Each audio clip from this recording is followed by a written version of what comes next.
है AGT Live 24/7। आप सब देख रहे हैं AGT Live 24/7। ये হচ্ছে AGT Live 24/7। This is AGT Live 24/7।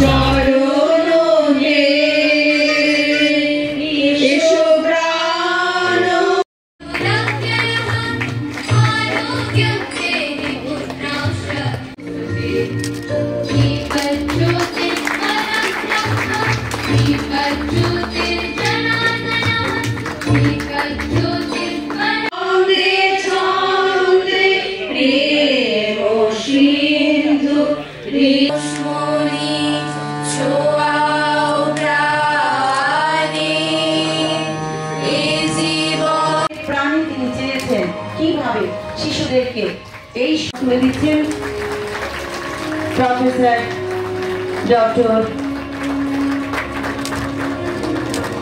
Sir রয়েছেন, সঙ্গে রয়েছে সম্মানটাকে তিনি পাওয়ার যোগ্য বলে দিচ্ছেন আজকের প্রধান অতিথি রাজ্যের মাননীয় মুখ্যমন্ত্রী। শিক্ষক নন, তিনি বিশিষ্ট সাংবাদিক। এমনকি বাংলাদেশের যে মুক্তিযুদ্ধ সম্পন্ন হয়েছিল তা 2013 সালে তিনি মুক্তিযুদ্ধে যোদ্ধার সম্মাননা পুরস্কার পেয়েছেন। তিনি আমাদের রাজ্যের গর্ব, আমাদের অহংকার। আমরা জোরে করতালি দিয়ে নিচ্ছি অনেক সবার কাছ থেকে।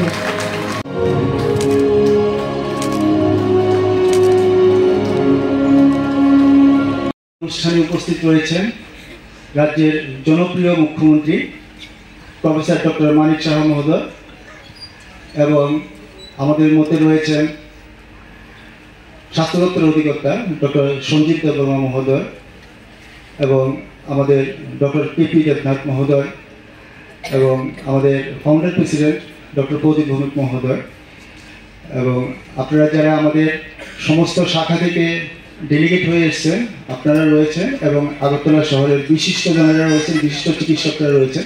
আপনাদের সবাইকে হেপাটাইটিস ফাউন্ডেশন অফ ত্রিপুরার পক্ষ থেকে আন্তরিকভাবে স্বাগত জানাই, অভিনন্দন জানাই এবং কৃতজ্ঞতা জানাই। আপনারা জানেন হেপাটাইটিস ফাউন্ডেশন 2002 সালের আগরতলা শহরের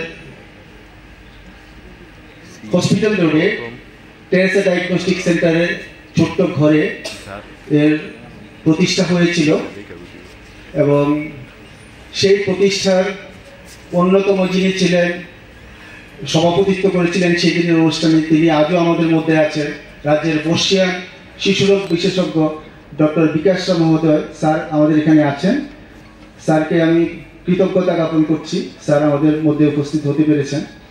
এবং সেদিনের অনুষ্ঠানে ছিলেন প্রয়াত ডক্টর ইলা লোধ মহোদয়া। তাদের দুজনের সভাপতিত্বে সেদিন 11 জনে মিলে এই হেপাটাইটিস ফাউন্ডেশন প্রতিষ্ঠা করেছিলেন। সেখানে আমি অবশ্যই উল্লেখ করব সেদিনে যারা ছিলেন, ডক্টর দিলীপ রায় যিনি এমএলএ হয়েছিলেন, এবং ডক্টর প্রদীপ ভৌমিক, ডক্টর অচিত ভট্টাচার্য, এইভাবে ডক্টর এবং অন্য প্রফেশনাল কয়েকজন মিলে। এবং পরবর্তী সময়ে আমাদের অ্যাক্টিভিটিস প্রসারিত হয়, নেটওয়ার্ক প্রসারিত হয় সারা রাজ্যে। পরবর্তী সময়ে রাজ্যের 35টা জায়গাতে আমাদের শাখা সম্প্রসারিত হয়, এবং প্রায় 1500-র মতো আমাদের সদস্য হন। এবং প্রথম থেকে আমরা যে কনসেপ্টে কাজ করা শুরু করেছিলাম যে হেপাটাইটিস ফাউন্ডেশন এমন একটা স্বেচ্ছাসেবী সংগঠন হবে যে সংগঠন অন্য কোনো এনজিও বা অন্য কোনো স্বেচ্ছাসেবী সংগঠনের মতো হবে না। এখানে আমরা যারা সদস্য হন তাদের এখানে কারোর কিছু পাওয়ার মতো থাকে না, নিজেকে কন্ট্রিবিউট করতে হয়। এটা একটু অন্য কনসেপ্টে আমরা চলার চেষ্টা করি। আপনারা দেখুন সাধারণত অন্য এনজিও গুলো গভর্নমেন্ট প্রজেক্ট নির্ভর হয়, অথবা 10 জন 15 জনের একটা থাকে। আমাদের সেটা এরকম নয়, এটা অনেকটা গণমঞ্চের মতো। কারণ যেদিন ডক্টর বিকাশ রায়, ডক্টর ইলা লোধ তারা এই সংগঠনটা প্রতিষ্ঠা করেছিলেন, তাদের কনসেপ্টে ছিল যে স্বাস্থ্যটাকে মানুষের মধ্যে নিয়ে যেতে হলে শুধুমাত্র ডক্টরস বা হেলথ ডিপার্টমেন্টের মাধ্যমে সম্ভব না, এর জন্য মানুষকে সঙ্গে নিতে হবে, সমাজের প্রত্যেকটা অংশের প্রফেশনাল লোককে সঙ্গে নিয়ে চলতে হবে। তাই জন্য আমাদের সেই পরিকল্পনাটা হয়েছিল এবং সেভাবে কাজ শুরু হয়েছিল। এবং পরবর্তী সময় আমরা প্রথমে হেপাটাইটিস নিয়ে কাজ শুরু করলো, পরবর্তী সময় আমরা হেলথ সেক্টরের বিভিন্ন ক্ষেত্রে আমরা কাজ শুরু করি। বিশেষ করে যে সমস্ত প্রবলেমগুলো হয়, আবার হঠাৎ করে কোনো জায়গায় ডিজাস্টার হলেও আমাদের ক্যাম্প হয়। এবং হেপাটাইটিস ফাউন্ডেশন একটা অর্গানাইজেশন যারা সারা বছর প্রতিদিন আমাদের অ্যাক্টিভিটিস থাকে, কোনোদিন বাদ জায়গায় আমাদের কোনো অ্যাক্টিভিটিস থাকে না। তো এইভাবে আমরা কাজ করছি, আপনারা জানেন। এবং এই যে আজকে যে রাজ্য সম্মেলন হচ্ছে, এটাও একটা কনসেপ্ট যে একমাত্র হেপাটাইটিস ফাউন্ডেশন এই ত্রিপুরা রাজ্যের এনজিওগুলোর মধ্যে যারা প্রতি বছর এইভাবে সারা রাজ্য থেকে ডেলিগেট এনে বার্ষিক সম্মেলন করে থাকে। আমরা পরবর্তী সময়ে অনেকগুলো অ্যাচিভমেন্ট আমাদের হয়েছে, যেহেতু এখন সময় কম, স্যারের আরেকটা মাননীয় মুখ্যমন্ত্রী আরেকটা প্রোগ্রাম আছে, তো আমি সংক্ষেপে একটা কথা বলছি। আমাদের সবচেয়ে বড় অ্যাচিভমেন্ট যেটা, সেটা হলো আমরা ভ্যাকসিনেশন। কারণ ভ্যাকসিনেশনটা আমরা যখন শুরু করি তখন আমরা এর যে এতটা বড় ইম্প্যাক্ট হবে আমরা ততটা বুঝতে পারিনি। আজকের দিনে যে জায়গাতে HIV, AIDS এবং হেপাটাইটিস বি, সি এই তিনটে ডিজিজ, বিশেষ করে IDUর কারণে ড্রাগ যারা নিচ্ছে, যারা শিরাপথে ড্রাগ নিচ্ছে, তার কারণে এটা একটা ভয়ঙ্কর সমস্যা হয়ে গেছে। সেই জায়গাতে আমরা দেখেছি যে আমরা ব্যাপক ভ্যাকসিনেশন করতে পারার কারণেই হেপাটাইটিস বি প্রোটেকশনটা অনেকটা হয়ে গেছে। যদিও সম্প্রতি সরকার হেপাটাইটিস বি ভ্যাকসিনটা সরকারিভাবে হসপিটালে চালু করেছে, সারা দেশেই চালু হয়েছে, গভর্নমেন্ট অফ ইন্ডিয়া করেছে, কিন্তু সেটা 0 to 10 ইয়ার্স পর্যন্ত। তারপরে অ্যাডাল্ট ভ্যাকসিনেশনটা এখন হচ্ছে না, সেটা গভর্নমেন্ট চিন্তাভাবনার মধ্যে আছে। আর দ্বিতীয় যেটা বড় আমাদের অ্যাচিভমেন্ট, সেটা হলো লিভারকন। আপনারা জানেন যে আমরা প্রতি 1 বছর বাদে বাদে একটা লিভারকন করি। ভারতবর্ষের সবচেয়ে বড় লিভার ডিজিজ নিয়ে কনফারেন্স ত্রিপুরা রাজ্যে আমরাই করি, এখানেই হয়। এবং এই লিভার কনফারেন্সটা ইতিমধ্যে ইন্টারন্যাশনাল রূপ নিয়েছে। সারা পৃথিবীর বিভিন্ন দেশ থেকে প্রথিতযশা লিভার রোগ বিশেষজ্ঞগণ এখানে আসেন, এবং যারা হেপাটোলজিস্ট এবং গ্যাস্ট্রোএন্টারোলজিস্ট তারা আসেন। বিস্তারিত আলোচনা হয়, তাদের অভিজ্ঞতা, এক্সপিরিয়েন্স এবং তাদের গবেষণালব্ধ তথ্য তারা শেয়ার করেন। এই ধরনের প্রোগ্রাম ভারতবর্ষের সবচেয়ে বড় প্রোগ্রাম এখানেই হয়। এবং আমরা এবার কনফারেন্সে আমরা আলোচনা করবো, আমরা চাইছি, কারণ অনেকেই আমাদের কাছে প্রপোজাল দিয়েছেন ভারতবর্ষের বিভিন্ন জায়গা থেকে, যে কনফারেন্সটা প্রতি বছর করা যায় কিনা। আমরা কনফারেন্সে আগামীকাল আলোচনা করবো যে প্রতি বছর করা যায় কিনা এটা এখানে। তো সংক্ষেপে আমি এই বললাম আমাদের সম্পর্কে। আর আমি কৃতজ্ঞতা জ্ঞাপন করছি মাননীয় মুখ্যমন্ত্রীর কাছে, কারণ আমি বিস্তারিত বলছি না এই কারণে, কারণ মুখ্যমন্ত্রী আমাদের সম্পর্কে অনেক কিছু জানেন, সবকিছু জানেন। কারণ মুখ্যমন্ত্রী আমাদের সংগঠনের একদম প্রথম দিকেই জানেন। তো আপনারা নিশ্চয় লক্ষ্য করেছেন যে আমাদের রাজ্যে এখন স্বাস্থ্যক্ষেত্রে একটা চেঞ্জেস আমরা লক্ষ্য করছি, বিশেষ করে মাননীয় মুখ্যমন্ত্রী ডক্টর মানিক সাহা দায়িত্বভার গ্রহণ করার পরে। এবং আমরা ভীষণভাবে গর্বিত যে মাননীয় মুখ্যমন্ত্রী আজকে আমাদের এই অনুষ্ঠানে এসেছেন, এবং আমরা এই প্রথম মাননীয় মুখ্যমন্ত্রী আমাদের কোনো প্রোগ্রামে এলেন। তো আমরা চাইবো যে আগামী দিনে আমরা সরকারের সঙ্গে, আমাদের নিজস্ব কোনো এজেন্ডা বা কর্মসূচি নেই, সরকারের যে সমস্ত কর্মসূচিগুলো আছে সেগুলোই মানুষের কাছে পৌঁছে দেওয়া এবং ইমপ্লিমেন্টেশনে সরকারকে সহযোগিতা করা, এটাই হলো আমাদের একমাত্র কাজ। আমাদের নিজস্ব কোনো এজেন্ডা নেই। আমরা চাইবো আগামী দিনে সরকারের সমস্ত। অনেকে বললো যে ও ঠিক আছে, কিডনি ট্রান্সপ্লান্ট এ রাজ্য হবে না, মিথ্যা কথা, ধোকাধারী। কিন্তু লিভার ট্রান্সপ্লান্ট, কিডনি ট্রান্সপ্লান্ট হলো, 1 নয় 2টো ট্রান্সপ্লান্ট হয়ে গেল সফলভাবে। তারপরে বললো না ট্রান্সপ্লান্ট হয়েছে, দেখো না কতদিন হয়, ওই বাঁচবে না। ভগবানের অশেষ কৃপা, মুখ্যমন্ত্রীর অক্লান্ত পরিশ্রমে, সকলের সক্রিয় সহযোগিতায়, রাজ্যবাসীর প্রার্থনা, 2জন রোগী ভালো আছে। এটা আমাদের কাছে গর্বের, আনন্দের, এবং আগামী দিনে আমরা দেখতে পাচ্ছি নতুন সূর্যোদয় হতে যাচ্ছে রাজ্যে। এবং সেই ছেলেটার নাম বলছেন, আপনারা হয়তো অনেকে চিনবেন। সে বলল যখন মুখ্যমন্ত্রী এই রাজ্যে ওনার কথা রেখে 2টো কিডনি ট্রান্সপ্লান্ট করতে পেরেছেন, নিঃসন্দেহে লিভার ট্রান্সপ্লান্ট হবে। এবং যেটা 7 দিনের মধ্যে, 7 মাসের মধ্যে হয়ে বলেছেন, উনি 7 মাসের মধ্যে করে দেখিয়ে দেবেন, সেটা আমার বিশ্বাস। দাদা তুমি আমাকে 7টা মাস বাঁচিয়ে রাখো, তাহলে আমি যাতে এই রাজ্যের প্রথম লিভার ট্রান্সপ্লান্ট রোগী হতে পারি, কারণ আমি ডোনার নিয়ে বসে আছি। এটা আমাদের জন্য অত্যন্ত আনন্দের, গর্বের। এবং আমাদের কাছে আরো গুরুত্বপূর্ণ যে হেপাটাইটিস ফাউন্ডেশন প্রধানত লিভার রোগ নিয়ে কাজ শুরু করেছিল। লিভারের বিভিন্ন বিষয় নিয়ে আমরা দিনের পর দিন কাজ করে যাচ্ছি, মানুষের সঙ্গে সহযোগিতা করে, সাহায্য করে কিভাবে তাদেরকে বেশি দিন বাঁচিয়ে রাখা যায় সেই চেষ্টা করছে। এবং যেদিন এই রাজ্যের প্রথম লিভার ট্রান্সপ্লান্ট হবে, আমার মনে হয় হেপাটাইটিস ফাউন্ডেশনের 1350 জন সদস্য আনন্দে আত্মহারা হয়ে নাচতে শুরু করবে যে তাদের স্বপ্ন সফল হচ্ছে। কারণ সেটা আমরা বছরের পর বছর এই প্রার্থনা করে আসছি, এই রাজ্যের লিভার রোগের রোগীরা বাঁচু, কারণ আমাদের কাজ শুরু হয়েছে সেখান থেকে, সেটা আমাদের উৎপত্তি স্থল। আমরা হেপাটাইটিস বি কে অনেকটা প্রতিরোধ করতে পেরেছি। আমরা যখন কাজ শুরু করেছি তার পরবর্তী সময়ে রাজ্যে যারা ব্লাড ডোনার ছিল তাদের মধ্যে 1.6-7 হেপাটাইটিস বি রোগে পজিটিভিটি ছিল। এখন 2019 সালে যখন আমরা সেটা আবার স্টাডি করলাম, সেটা কমে দাঁড়িয়েছে প্রায় অর্ধেকে, 1% কমে। অর্থাৎ কিনা হেপাটাইটিস বি আমাদের রাজ্যে কমছে, কিন্তু বাড়ছে কোনটা? হেপাটাইটিস এবং এইচআইভি। কোনো না কোনো কারণে, যা দিবাকর একটা বলেছে, ড্রাগ এডিকশন কোনো না কোনো ভাবে। এর আগে মণিপুর, মিজোরাম এবং নাগাল্যান্ড, এই 3টি রাজ্য যারা ভারতবর্ষের মধ্যে ড্রাগ এডিকশনের সর্বোচ্চ জায়গায় আছে। এরপরে রয়েছে পাঞ্জাব। কিন্তু আমরা অনেকটাই ভালো ছিলাম, কিন্তু যেহেতু এই রাজ্যগুলো আমাদের খুব কাছাকাছি, আমাদের মায়ানমার আমাদের কাছাকাছি, আমরা আজকে ড্রাগ এডিকশনের বশবর্তী হয়েছি। আমাদের আগে ড্রাগের সঙ্গে সঙ্গে এসছে অন্যান্য রোগগুলি, হেপাটাইটিস বি, সি, এইচআইভি। এবং আমাদের রাজ্যের মাননীয় মুখ্যমন্ত্রী এই রাজ্যকে নেশামুক্ত করার জন্য চেষ্টা চালিয়ে যাচ্ছে। আজকে সকালবেলা আমাদের এখানে আমরা শুধু এন্টি ড্রাগ এডিকশন নিয়ে আমরা একটা প্যানেল ডিসকাশন করেছি। সেখানে বিদগ্ধ ব্যক্তিগণ কথা বলেছেন এবং তারা এই কথাই বলেছেন যে মুখ্যমন্ত্রীর শত প্রচেষ্টা সহ আপনারা এটা সেটাকে অন্যভাবে নেবেন না। এটা রাজনৈতিক বক্তব্য নয়, আমি রাজনীতি করি না, জানিও না। কিন্তু উনি বলেছেন নিশ্চয় মুখ্যমন্ত্রী অনেক চেষ্টা সহ অনেকেই চেষ্টা করছেন পেছন থেকে কাটি করার জন্য। দুঃখিত, আমি একটা বাজে শব্দ ব্যবহার করেছি, কিন্তু যে যাতে করে কাজগুলি না হয়, যেটা মুখ্যমন্ত্রী চাইছেন এই রাজ্যে নেশামুক্ত যাতে না হয়, তাহলে তো অনেকের ভালো হবে। এরা যদি তাহলে হেপাটাইটিস সি কমবে না, এগুলো এইচআইভি কমবে না। কিন্তু আমরা চাইছি, আমরা সদা সর্বদা কাজ করে যাচ্ছি গত কয়েক বছর ধরে এই রাজ্যকে নেশামুক্ত করার জন্য। তার সঙ্গে অন্যান্য ডিজিজ নিয়ে, ডায়াবেটিস, হার্ট ডিজিজ এবং অন্যান্য বিষয় নিয়ে কিন্তু আমরা কাজ করে যাচ্ছি। এবং যেভাবে গত কয়েক বছরে রাজ্যের স্বাস্থ্য পরিষেবার পরিকাঠামোর বিশাল পরিবর্তন হয়েছে, সেটা অসাধারণ। এবং সেটা আমার মনে হয় আমরা যেহেতু অনেকদিন ডক্টর বিকাশ স্যার রয়েছেন, দেবাশিস আছে, অরিন্দম আছে, ডক্টর জগদীশ মহোদয় জানেন, অনেকদিন ধরে আমরা সবাই, অজিতা আছেন, স্বাস্থ্য ব্যবস্থার সঙ্গে যুক্ত। গত কয়েক দশকে রাজ্যের স্বাস্থ্য পরিষেবার এত দ্রুত, এত উন্নতি আমাদের কারণ দেখা নেই। আমি নিশ্চয়ই স্যার আপনারা বিশ্বাস করবেন এই কথাটা।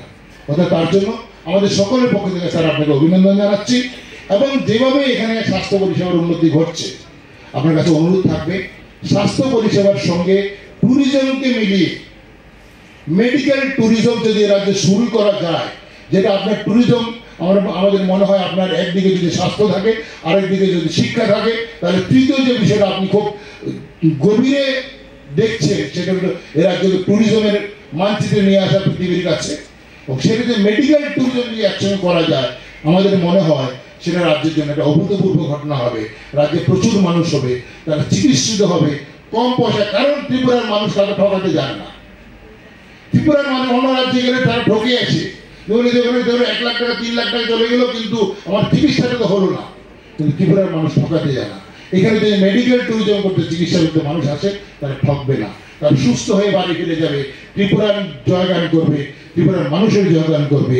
এবং সেই জয়গান দিয়েই আমাদের আগামী দিনের যাত্রা আরো সরল। অনেকে ভাবছে এখানে সত্যিকারের চিকিৎসা। আমরা তো এখন, আজকে সকালে আমি কথা বলছিলাম আমাদের রেসপেক্টেড ডক্টর বিকাশ রায় মহোদয়ের সাথে, যে আপনি কি গেছেন কখন আমাদের সুপার স্পেশালিটি ব্লকটা? বলে আরে তো সাংঘাতিক বিষয়, এত সুন্দর একটা সুপার স্পেশালিটি হলো। তো আমরাও চাইছি যে কর্পোরেট স্টাইল হবে, কিন্তু এর অর্থ ওই না যে আমরা মানুষ থেকে আমরা রোজগারের ধান্দায় থাকবো, সেরকম না। আপনারা জেনে নিশ্চয়ই খুশি হবেন যে কিডনি ট্রান্সপ্লান্টে মিনিমাম 30 থেকে 40 লক্ষ টাকা লাগে, একটা পয়সাও পেশেন্টকে দিতে হয়নি। আমরা সেই ব্যবস্থা আমরা করেছি, আমরা সেই দিশায় আমরা কাজ করছি। মানুষের জন্য যেহেতু সুযোগ এসছে, কেন কাজ করবো না? আজকে আমরা যদি এখানে যে জায়গায় আমরা এসছি, কারণ না কারোর কারণে সেটা সম্ভব হয়েছে। তো যখন আমরা এসছি, সেই কাজটা মানুষের দ্বারাই আমরা নির্বাচিত, সংখ্যাগরিষ্ঠতার কারণে আমরা সরকারে আছি। কেন আমরা মানুষের জন্য কাজটা করবো? এর মধ্যে সমস্যা আপনারা শুনে খুশি হবেন। তাই এর মধ্যে আমাদের ডোনার মিনিস্ট্রি থেকে জিবি হাসপাতাল চত্বরে এটা 100 বেডের মাদার অ্যান্ড চাইল্ডের হসপিটাল 200 কোটি টাকা সেটা স্যাংশন হয়েছে, টেন্ডারও হয়ে গেছে, সেই কাজটাও কেন। ডেন্টাল কলেজের জন্য 202 কোটি টাকা পেয়েছি, যেটা আছে তার সাথে আরেকটা করে। আমাদের যে ডি এডিকশন সেন্টার সেটাও প্রায় 100 প্রায় ছুঁই 200 কোটি টাকার মতো সেই বিশ্রামগঞ্জে সেটা হচ্ছে। চেষ্টা আছে, মাননীয় প্রধানমন্ত্রীজির কাছে আমি আহ্বান রেখেছি আরও বেশি কিছু করার। উনিও বলছেন যে ঠিক আছে, আমরা নিশ্চয়ই চিন্তা ভাবনা করছি। এখানে বলা হয়েছে ডেন্টাল কলেজ হয়েছে, নার্সিং কলেজ হয়েছে, এখানে একটা বেসরকারি মেডিকেল কলেজ এসছে, এখানে আরেকটা সিজা হসপিটাল যেটা মণিপুরে, তারা অলরেডি এস্টাবলিশড ওরা হসপিটাল এই মণিপুরে আছে। এখানে ওরা 700 কোটি টাকা বলছে নিবেশ করবে। জায়গাও আমরা মোটামুটি ঠিক করেছি, সেটা ক্যাবিনেটে পাস হবে, তারপরে আমরা ফাইনালে আসবো। বলছে যে এখানে সুপার স্পেশালিটি ওরা হসপিটাল এখানে করবে। এখানে প্রায় এসে যখন আমার এই মুখ্যমন্ত্রী সমাবেশের মধ্যে পেশেন্টরা আসে, আমাদের ডাক্তারবাবুরও মাঝে মাঝে অনেক সময় রিস্ক নিতে পারে না। আমার মনে আছে একবার ত্রিপুরা ইউনিভার্সিটি থেকে একটা ট্রাইবেল মেয়ে, সে রোড ট্রাফিক অ্যাক্সিডেন্টে ইনজিওর্ড হয়। ইনজিওর্ড হওয়ার পরে তার মেক্সিলা এবং ম্যান্ডিবুলে ফ্র্যাকচার হয়েছিল। তখন আমি টিএমসিতে ছিলাম। সমস্যাটা কোন জায়গায় আমি একটু হিস্ট্রিটা বলছি। তো আমি যখন গেলাম, গিয়ে দেখলাম ওর ফ্র্যাকচার আছে, ঠিক আছে। তো ফ্র্যাকচারে যত তাড়াতাড়ি সম্ভব, যদি আদারওয়াইজ কোনো সমস্যা না হয়, বিশেষ করে ম্যাক্সিলা এবং ম্যান্ডিবুলে ইমিডিয়েটলি যদি রিডাকশন করা যায় তাহলে খুব সুবিধা হয়। তাই বললাম যে এটা হয়ে যাবে নেক্সট ডে। আমার উপর চাপ রেফার করে দেওয়ার জন্য। আমি বললাম কেন রেফার করবো, আমি তো এটা করতে পারি, প্লেটিং হবে, কোনো অসুবিধা নেই, বোন প্লেটিং করে দেবো। সেই তৎকালীন সময়ের যে ছাত্র সংগঠন এখানে এসে আমার দিদেন সিওর কাছে বলছে যে ওকে পাঠিয়ে দিতে হবে বাইরে, ওর অবস্থা ভালো না। আমাকে সিও ফোন করে বললেন আপনি এটা রেফার করে দিন। আমি বললাম আরে এটা করা যাবে না, দরকার নেই তো, আমি করে দেবো, এখানে কোনো অসুবিধা, কালকে আমি করে দেবো। শেষ পর্যন্ত বলেন বুঝতেই তো পারছেন স্টুডেন্টসদের বিষয় ইত্যাদি, যদি রেফার না করেন তাহলে আমরা ওদের চাপ থাকে। আমি বললাম আমি করবো না, তো যদি হয় তাহলে লামা দিয়ে চলে যেতে হবে, আমি করবো না। শেষ পর্যন্ত বিশ্বাস করুন, যখন একটা বিএসএফ এর এক ভদ্রলোক আমার কাছে এসে দেখা করতে এলো, সে হচ্ছে ড্রাইভার যার গাড়িতে করে ওই মেয়েটা অ্যাক্সিডেন্ট হয়েছে। কি ব্যাপার বললে, স্যার কত টাকা লাগবে এটা? আমি বললাম কত, ওই প্লেটিংয়ে যা পয়সা হতে লাগবে 5 থেকে 6,000 টাকা বা ম্যাক্সিমাম 8,000 টাকা লাগবে, ওই টাইটেনিয়াম প্লেট লাগবে, এই বেশি লাগবে। তো বলে আমাকে তো বলছে 2.5 লক্ষ টাকা লাগবে। কারা বলেছে? এবার বুঝতে পারছেন এজেন্সি কারা নিয়েছে। সেই এজেন্সির মাধ্যমে ওকে বলছে তুমি 2.5 লক্ষ টাকা দিতে হবে, এবং লামা দিয়ে ওই পেশেন্টটা চলে গেল কিসের বিনিময়ে, কিভাবে গেল। তো এই যে চাপ আমাদের ডাক্তারবাবুদের উপর আছে। তো যখন আমার কাছে আসে অনেকে এই রিস্ক না নিয়ে বলে যে এখানে সুপার স্পেশালিস্ট ডাক্তার, উনিও বলছেন যে এই পেশেন্ট আপনি বাইরে চলে যান, এখানে এটা হবে না। তা আমি যখন আমার সেক্রেটারি মহোদয়কে বললাম যে একটা মিটিং করুন, হোপফুলি আজ থেকে 7-8 দিন আগে উনি মিটিং করেছেন, বলে আপনাদের সমস্যা কি, সুপার স্পেশালিটি যদি করে থাকে তাহলে আবার কেন আপনি সেই পেশেন্টকে বাইরে পাঠাবেন? প্রমাণ শুদ্ধ আমি পাঠিয়েছি ওনার কাছে, আমি সমস্ত যাদেরকে পাঠিয়েছিল তাদের কাছে আমি দিয়েছি।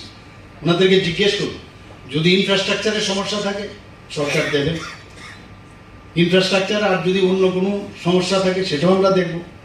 তো এইভাবে আমরা চেষ্টা করছি। অনেকে ভয়ে, আজকে অনেক সময় হয় যেমন সাব ডিভিশনাল হসপিটাল বা পিএসসি বা ডিস্ট্রিক্ট হসপিটালে পেশেন্ট এবং পেশেন্টের পার্টিও এত চাপ দেয় ইমিডিয়েটলি পেশেন্টকে ইয়ে করে, যে আমি যেমন পোস্টম্যানের কাজ করছি, রেফার করে দিই, আমি নিশ্চিত যে এই আর্টটা জানে ডক্টর না মনে হয় একটা, এমন একটা কাজ দিয়ে তাড়াতাড়ি এমন একটা অ্যাক্টিং করলো যে তাড়াতাড়ি অ্যাম্বুলেন্স নিয়ে আসলো, দিয়ে ওর কাজটা সেরে গেল। তাহলে রিস্ক না নিলে আমি তাহলে পেশেন্টেরও একটা, পেশেন্ট পার্টির সমস্যা, পেশেন্ট পার্টিরও তার ডাক্তারদের উপর ভরসা থাকে না। তো এই রেফারের যাতে কম হয়, আমি এর জন্য বললাম যে একটা জায়গা কিছুদিনের মধ্যে আপনারা খবর পাবেন, আমরা চিহ্নিত করেছি খুব ভ্যালুয়েবল জায়গা সেখানে। আমি সুপার টু সুপার স্পেশালিস্টের যদি ব্যবস্থা থাকে, সেই জায়গাটা যদি ওরা রাজি থাকে নিশ্চয়ই আমরা সেটা দেবো। অলরেডি প্রিবিড হয়ে গেছে, ভারতবর্ষের স্বনামধন্য সমস্ত হেলথ সেক্টর থেকে 8 জনের মতো প্রিবিড এসেছে। এবং সেটা যদি হয়, যেটা বললো যে আমরা এখানে একটা হেলথ মেডিকেল হাব আমরা যে তৈরি করবো,